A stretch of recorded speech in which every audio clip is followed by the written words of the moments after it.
Welcome back to ABC 11 Together Perspectives. I'm John Clark. For nearly 23 years, El Pueblo has worked to facilitate community and bridge building within the Hispanic Latino communities. Every fall, El Pueblo sponsors the La Fiesta del Pueblo in downtown Raleigh. It's an event that celebrates the Hispanic Latino culture and works to educate people who aren't familiar with it.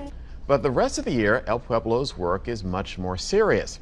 And joining me today to talk more about it is Will Sanz, the communications coordinator for El Pueblo. And with him is Ileana Santillan, the community organizer for El Pueblo, and Reina Gutierrez, a member of El Pueblo's Youth Council and also a DACA recipient. So thank you all for joining us. Thank you for having us. Will, let's start with you. What is some of the work that El Pueblo is involved with right now? Well, over the past couple weeks, we've been engaging registered Latinx voters in the state. We've been doing a phone banking campaign, trying to get them out for the primaries. As a nonprofit, we can't tell you who to vote for, but only that you should be using that right whenever possible to make your voice heard and to create a positive change in the community. In the upcoming weeks, on May 16th will be the start of the legislative session. We're going to be at the General Assembly. We'll be having volunteers such as Reina and youth and adult volunteers speaking with the representatives to talk about what are the issues that are most affecting us and what bills should they be in support or in opposition to. And Will, we mentioned it earlier, La Fiesta del Pueblo coming up on Fayetteville Street in downtown Raleigh. You're already planning for that.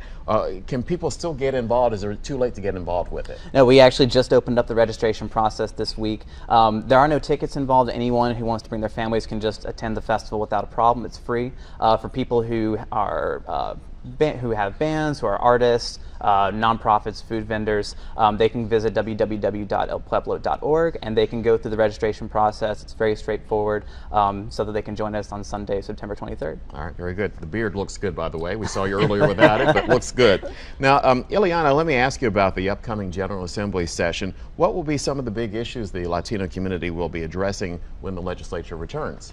Some positive legislation that we've been fighting for a while are in-state tuition for undocumented students and driver's licenses as well. Unfortunately, with the political climate, those initiatives don't seem like they're going to be fruitful this short session. So we're going to be focusing all our efforts in fighting against Senate Bill SB 145, which does a lot of damage to our community. It actually helps police and ICE collaborate together to harm our communities, which is something that we're definitely against. And then it also has a clause that removes the ability of local law enforcement to accept community IDs. So it's definitely something that we're going to be fighting against. So I know you're going to be meeting with the legislators. Yes. Do you have a day of action planned as well?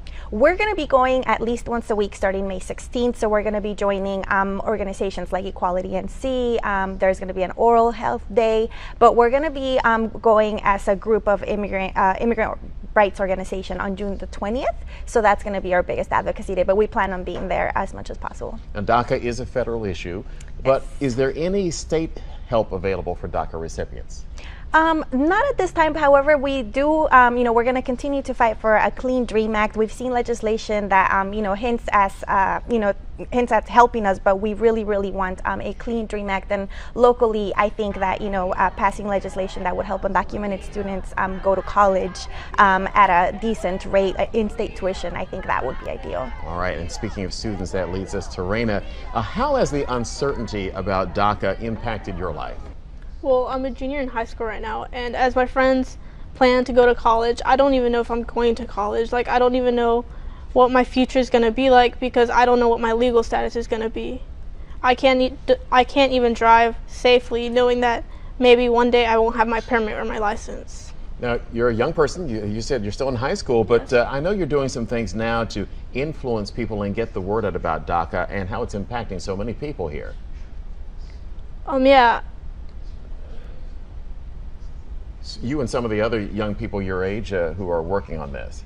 Yes, we're trying to get the word out there because many people don't see it as a big issue, and it really is. It's affecting hundreds and thousands of people. Yeah, just on a day-to-day basis, yes. Is it something that weighs heavily on you? Yeah, I always think about it. You're just sitting in math class, it just comes up in my mind like, wow, like I'm not like the rest of my classmates. Like I'm different. And how does your role on El Pueblo's Youth Council enable you to help educate people about the important issues to the Latino community? So in Youth Council, we have another program called Pueblo Power, where other Latinx youth come in and we have we facilitate workshops. Like this evening, we're going to do an economic justice workshop where we teach them how sometimes you don't receive the same economic income as others just because of your status, your class, or sometimes it has to do with your race. Well, important issues, and we will continue to discuss all of them on ABC 11 Eyewitness News. We appreciate all three of you being on the program today. Absolutely. Thank you. All right. Thank you very much.